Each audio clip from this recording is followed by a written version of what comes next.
Cashew ice க்யூபுங்க banana கொஞ்சம் tutti frutti milk வச்சுருக்குறாங்க. வாங்க ஃப்ரெண்ட்ஸ் எப்படி பண்ணுறதுன்னு பார்க்கலாம். மில்க் ஊற்றிக்க நம்ம மில்க்கு பனானாங்க ஐஸ் க்யூபு கேஷ்யூ நட்டு அனிங்க போட்டு இதை கிரைண்ட் பண்ணிக்கலாங்க.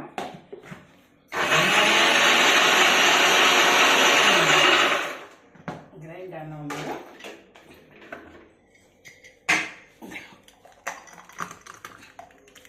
ஜூஸ் போட்டுங்க.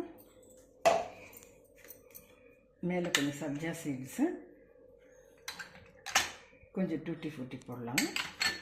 டேஸ்ட்டு கொஞ்சம் லைம் இது போட்டுக்கலாங்க. ஹனி கொஞ்சம் பனானா.